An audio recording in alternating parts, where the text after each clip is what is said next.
Welcome to this week's Community Focus. I'm your host, Jaden Jefferson, and joining me today is Stephanie Metzger-Lawrence. She is a digital producer with Ideastream Public Media in Cleveland, the city's NPR affiliate. Thanks for being here.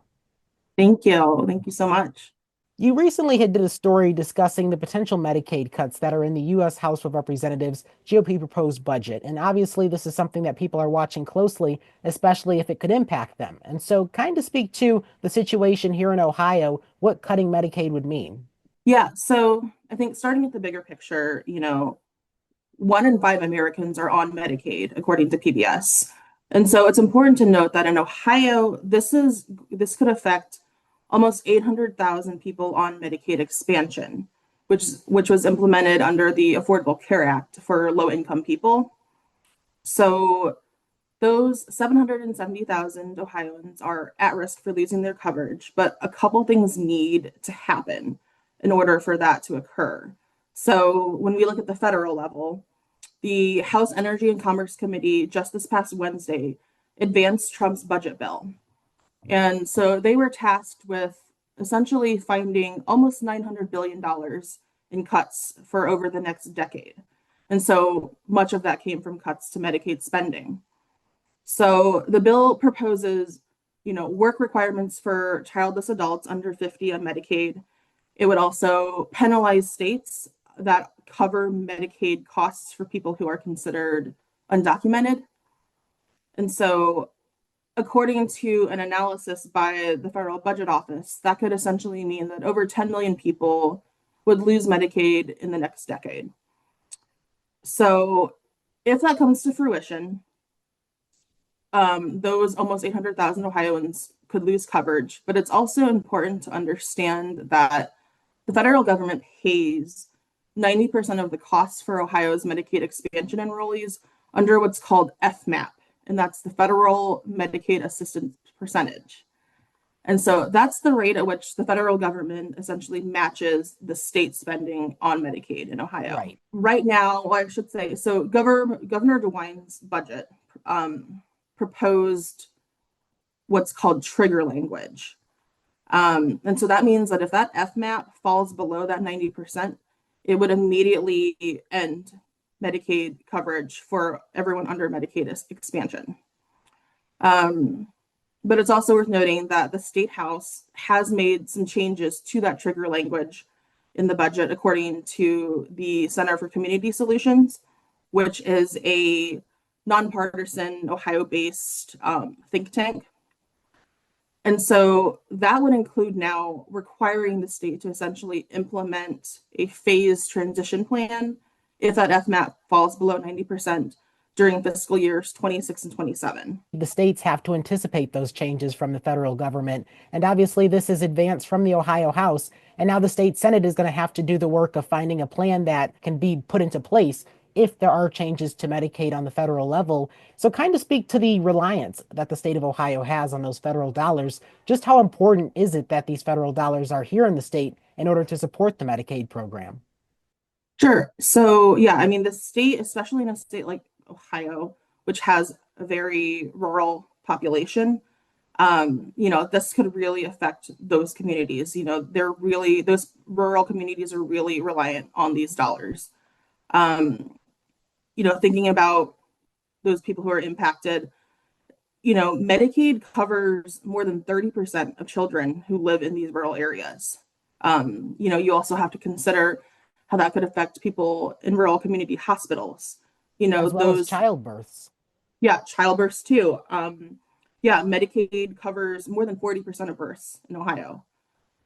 So yeah, you're looking at kids, you're looking at people in rural communities, you're looking at maternal care. So yeah, I mean, those communities are very, very much reliant on these dollars. There is going to have to be that work happening because, of course, we don't know if these cuts will be finalized on the federal level because obviously that process is continuing to be worked out. But of course, the state Senate is already anticipating this because they have to approve the state's 2026-2027 budget by June. And so that's something that they're really working on right now. Do we have an idea as to what that plan could entail in terms of weaning the state off of those federal dollars? No. Short answer, no. So I spoke with a Medicaid policy expert at the Center for Community Solutions. Her name is Brandy K. Davis. And she says that at this point in time, those details aren't very clear of what that plan would entail to sort of provide assistance to people who could lose their coverage. So yeah, that's sort of become the main question that looms in the air right now. Yeah, and I think it always is important also too for people who may not be familiar. Medicaid, of course, covers families and people with lower income, and of course, Medicare is for seniors, those 65 up, because I think always people use those terms interchangeably. Just so our audience is aware, those are the differences in the two programs. And I do also kind of want to talk a little bit about the interview that you did with someone who is reliant on the Medicaid program for their medications. And so this was someone with POTS, and obviously there are a lot of medications involved in that. Could you kind of speak to her situation and what her concerns are? So I spoke with a 33-year-old woman from Bowling Green. Her name is Casey Dalball, and she essentially she's on, I think, like 20 different prescription medications. She sees almost 24 specialists. She has POTS, she has fibromyalgia, she's got, a slew of medical issues. And her health really started to decline around 2020. She had some trauma from a past relationship and from some issues with her job that sort of just, triggered her declining health. So now, much of the time, she's pretty bedridden. Her condition makes it very difficult for her to, even get out of bed most days, especially in the summer heat. Her POTS syndrome really exacerbates her issues. And so she was approved for Medicaid. But then when she applied for disability, essentially it was determined that she was $41 over the income limit for Medicaid. So she lost her Medicaid coverage. And her disability coverage did not cover her doctor's visits, her medications, or her psychologist, who she said was, extremely important to her mental health.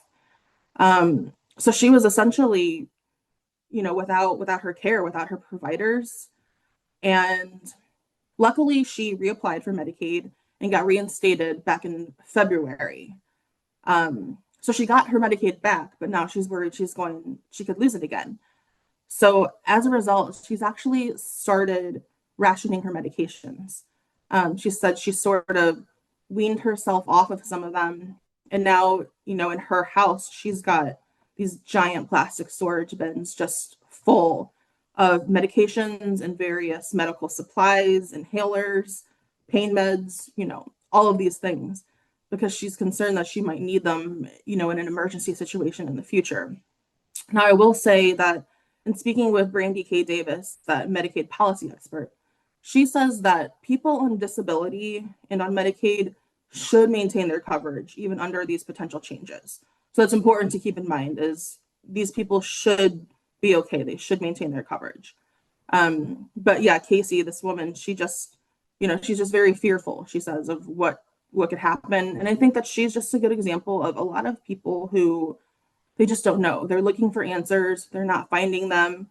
The answers aren't really clear. It's not really out there, unless you have the time and effort to be able to, pour over, these budget proposals and these bills. It's just very, very confusing to a lot of people.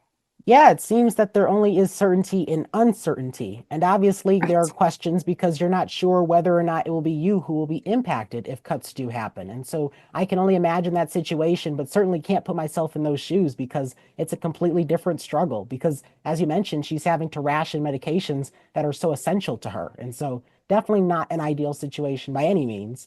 But of course, the state level, there's really not an exact clear plan as to what's going to happen in the future. Is there anything that we know of in terms of what the state could end up doing in terms of footing the bill or maybe any lost federal funds, or is that a gap that's just impossible to fill?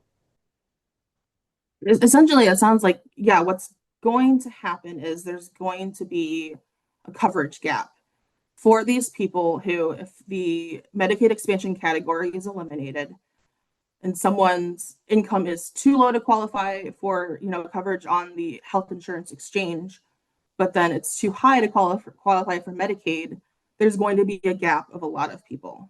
This is one struggle that we often hear of in terms of people when they're working and trying to get more hours, because of course they would like to earn more money, but also it's not enough though in order to pay for a lot of medications and treatment that they may need. And so that also is a big problem.